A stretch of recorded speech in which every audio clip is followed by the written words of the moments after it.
So you want to modify your BMW M340i. Well, in this video, I'm going to tell you everything that you need to know about modifying a car like this. Whether it's an M340, an A90 Supra, an M240, an M440, any car with the BMW B58 engine, in this video, we're going to go over everything. Stage 1, Stage 2, Stage 3, and more. So whether you have this car or you're looking to buy one, in this video, we're going to go over everything that you need to know about modifying a BMW B58. So I've already made tons of videos about this car on this channel, so if you're interested in any other M340i content, make sure to hit that subscribe button. Now, this is my 2020 BMW M340i. I've had it for 2 years now, and I've done a few different modifications on it so far, but there are still tons of things that I haven't done yet. And I'm going to break down exactly how you should modify this car no matter what horsepower level you are chasing. Whether it's Stage 1, Stage 2, Stage 3, or more, we're going to talk about everything. Now, most people buy this car to modify because of the engine. The B58 is known for being one of the most tunable and modifiable engines out there right now. I actually think for the price that there's no other engine on planet Earth that is as easy to tune or modify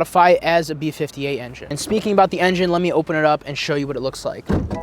So this is the B58 engine, and as you can see, I don't have an engine cover on here right now. And I'll explain why I don't use my engine cover a little later in the video, because there's actually a real reason why I don't use it. Because if I'm being honest, there's absolutely no reason I want to look at all these wires whenever I pop my hood. So let's get this started off with Stage 1, and Stage 1 is pretty much just a standard ECU tune. Now, this is without putting any physical modifications on the car. No downpipes, no air intakes, no anything. It's just an ECU tune. I'm not really sure why you would just want to put a Stage 1 tune on this car, because Stage 2 is where all the potential of this car really shines. If you just want to put a Stage 1 tune just to get a little bit extra horsepower, I believe you'll gain something like 70 wheel horsepower just with the tune, which in all honesty for just a standard tune is a pretty good amount. So I want to say somewhere around like 430, so I don't think it's actually 70 horsepower, it's more like 50, but I'm not going to spend too much time on a Stage 1 tune because I know most of you guys are looking for that Stage 2 tune. Now, I'm not just going to talk about the stages of tuning, I'm also going to talk about what you need to upgrade in this car in order to get the most out of actually modifying this car.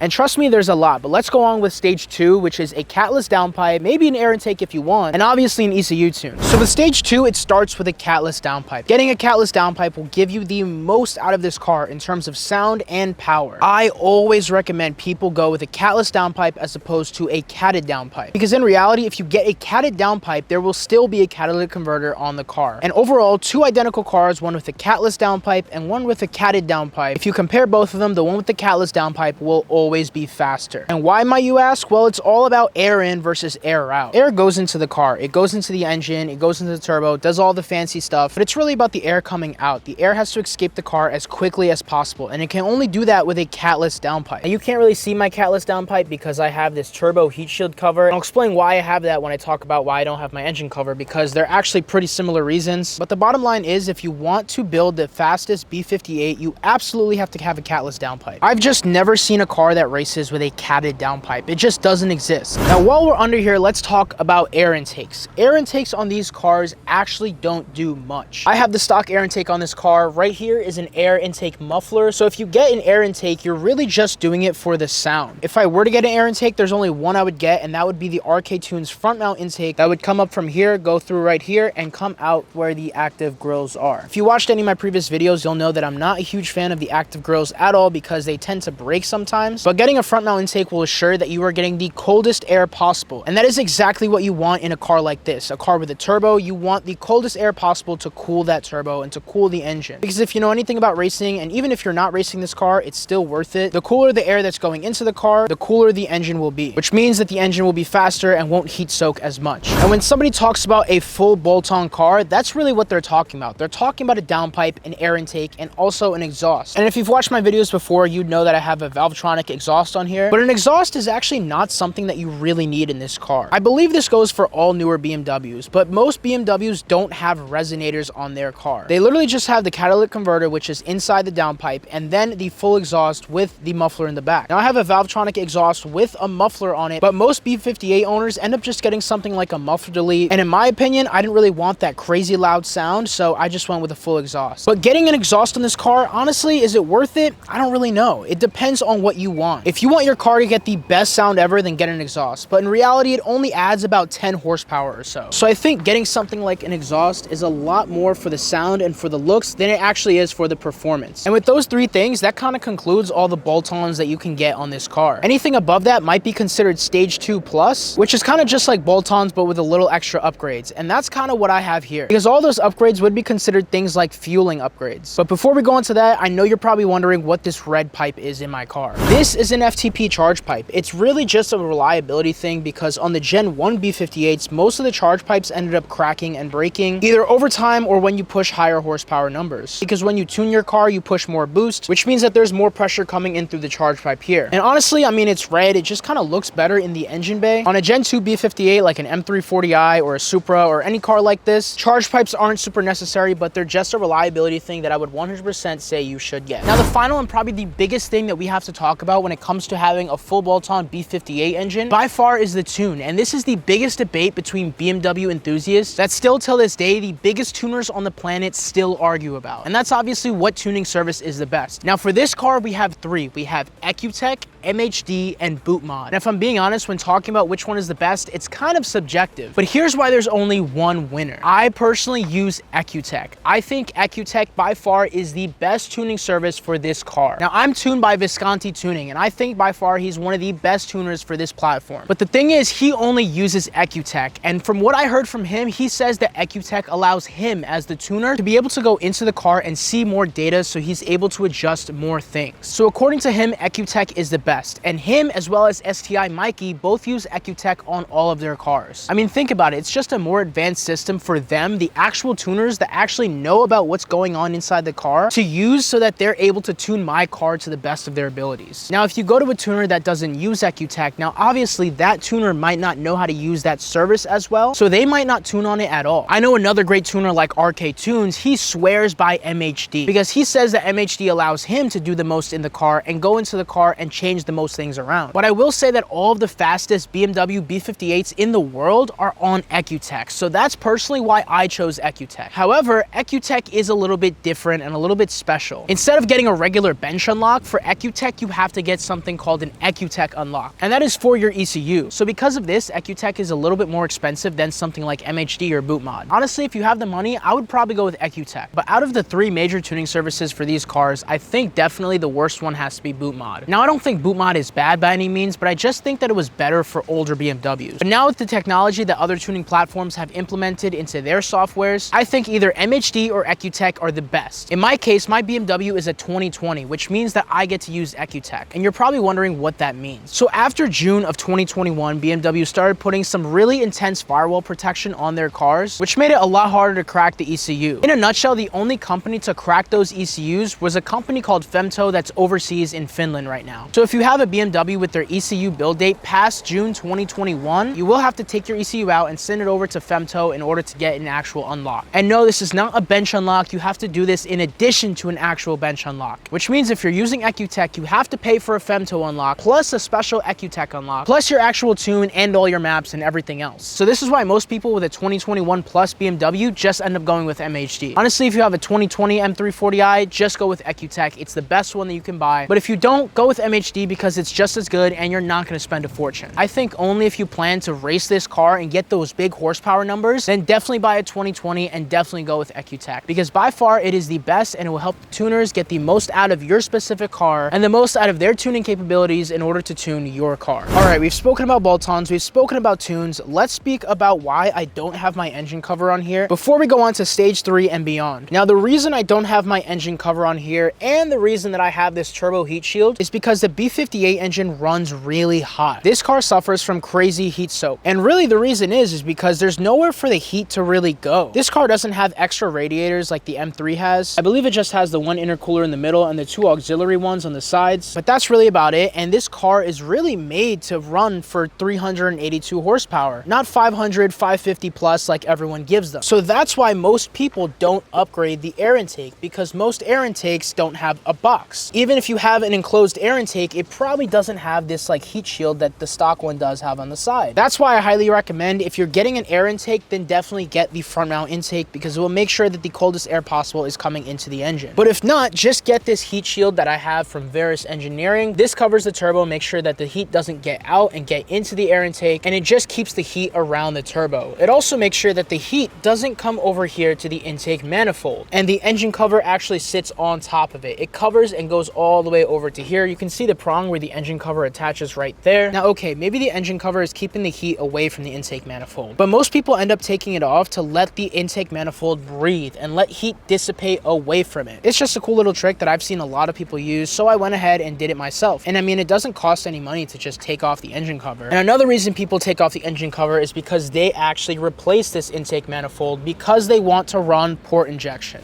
Now, port injection is the next step in order to upgrade this B58 to get the most out of it. Now, like I said, on the stock fuel system, you can only run up to E50 on this car. And anything after maybe E55-ish, E60, you start getting misfires, but you don't get any real horsepower gains above E50. And also, like I said, ethanol fuel is a lot more combustible, I guess you could say, than something like regular gas. So what port injection does is that it puts a space between the injector and the actual engine to literally slow down the fueling process to make sure that the gas explodes at the right time. And when there's too much fuel in the car, like too much ethanol, that's when you end up getting misfires. So in order to do port injection the right way, you have to replace the intake manifold, because between the intake manifold goes those extra injectors in order to have port injection. This will allow you to run any blend of E85 or full E85 to make sure that you don't get those misfires. You can get the port plate with just the injectors and the wiring harness instead of getting the full intake manifold, and that is a little bit cheaper, but I definitely recommend getting the intake manifold, because not only does it allow you to run port injection, but it will also let your intake manifold cool a lot quicker than just this stock plastic one. Now, I know you probably want to talk about turbos, and that's exactly what we're going to talk about right now. And we're also going to go into the reason why I haven't continued to upgrade my BMW M340i. I was always told on BMWs that you can only go so far with fueling before you start needing air, and vice versa. So you can only go so far with air until you start needing more fuel. So when it comes to buying a turbo, depending on what turbo you buy, you may or may not need to get port injection first. And let me explain what that means. If you're getting something like a pure turbo or maybe a hybrid turbo, you probably don't need to get full port injection. You can still technically run just E50 on your car. However, if you want something like a top mount turbo, a big boost turbo, something really big to get that max power out of this car, you absolutely need to have port injection, because you can only tune your car so far with the turbo until it doesn't work anymore and your car runs out of fuel. So that's why I always say it's best to do the port injection and the turbo kind of at the same time. However, this can be pretty expensive. Buying something like a pure turbo is a little bit cheaper than buying like a really big turbo, but the port injection is where it gets expensive. Not only do you need the intake manifold to do it the right way, of course, but you need the injectors, you need the port injection wiring harness, and you also need probably a low pressure fuel pump to make sure that your gas is getting into the engine as quick as possible. Now, you don't need a high pressure fuel pump because this is a Gen 2 B58. If you had a Gen 1, you would need a high pressure fuel pump. This kind of leaves people with the predicament that I'm in. Do I get maybe a not so great turbo, meaning a pure turbo? Although they're pretty good turbos still, they're just not the best. They're not the top mount turbo that everyone knows and loves. They're just kind of a regular upgraded turbo. Obviously, I wanted a top mount turbo, but top mount turbos require port injection. So I thought to myself and said, do I get a top mount turbo? Because that means that I also have to get port injection. It means I have to get the intake manifold, the wiring harness, the everything that I just explained. So this will probably run you a few $1,000s if you're doing it the right way, of course. Then you're gonna start to run into reliability problems. But before we talk about that, finishing up with the turbos, the next step from here would be the pure turbo, and an upgrade to that would be a top mount turbo. And obviously with all this, it's best to get port injection, so you can run that full E85 and get the most fueling out of your BMW B58 engine. Okay, so you've done your bolt-ons, you've got your air intake, you've got your downpipe, you've got your tune, you've got everything else you want in the car. Let's say you decided to get the intake manifold and do port injection. You got your low pressure fuel pump as well, and you even got your turbo, no matter what turbo you decided to get. Now, what's going on? You're probably gonna run into reliability issues at this point, because although the B58 engine is probably the most reliable BMW engine right now, it's not the engine that breaks, it's all the other things on the car. Mainly 3 different things. 1 is the axles, 2 is the drive shaft, and 3 is the transmission. Starting off with the axles, like I said, this car is not a full-on M car, so it doesn't have the strongest axles that any car could have. And since it's all-wheel drive, if you get a rear-wheel drive version, those axles will break a lot quicker than the all-wheel drive ones, because that stress is distributed across all 4 axles as opposed to just the rear 2. The axles is something that you absolutely have to upgrade when you're pushing up to that 700-ish horsepower mark. However, also around that same time, the drive shaft will start to bend and break. Most people end up getting transmission tunes for this car, something like an XHP flash tune. Once you're running something like stage 2 or stage 3 on that transmission tune, that's when your drive shaft could snap, because just like the axles, the drive shaft is not a full-on real M drive shaft. It's just a regular drive shaft. So those axles and the drive shaft are two weak points of the car that can break so easily, especially if you're racing from a dig like most people do with these all-wheel drive BMWs. The next thing, however, that will break is the transmission. Now, even though I just have bolt-ons on this car, my transmission has slipped once. And you're probably wondering, what the hell is a slipped transmission? And well, it's pretty much when you're just doing a pull on the highway and the transmission slips into neutral and the entire car buckles and you feel like you broke something, but you really didn't. It kind of just saved the transmission from breaking. And like I said, I just have bolt-ons. I'm only pushing 500 to the wheel with the E50 tune. But once you start pushing up to that 600, 700 horsepower mark, you will probably start have to building transmission. So I think the real issue and the reason as to why most people just do bolt-ons on this car is because once you pass 550, 600 horsepower, everything starts to break on you at once. Okay, so I hope this video really helped you learn how to modify your BMW with the B58 engine. Now, like I said, this exact formula goes for any car with this B58 engine. That is the M240, the M340 like I have here, the M440, even technically a 540, even though those cars have the Gen 1 B58, but this also goes for the A90 Supra. I used to have an A90 Supra and I traded in for this car just for the all-wheel drive and the added convenience of having a four-door sedan. We spoke about literally everything that there is to know about modifying this car. And as you saw in this video, yes, there is a whole lot of stuff when it comes to modifying this car. And whether you just want to do a full bolt-on build or you want to go all out and street race this thing, or maybe you want to daily it during the week and bring it to the drag strip on the weekends to get some crazy numbers out of this thing. Whatever the case may be, you can come back and watch this video and do just that. And if you want to watch the entire breakdown of all the mods that I have on this car and how much I spent just modifying this full bolt-on BMW, you can watch this video right here where I go over my 2 years of ownership with this car and my full mod list breakdown. And if you've enjoyed watching this video, then make sure you hit that subscribe button, because as always, I'm Ryan from Gears and Gains, and I will see you in the next one.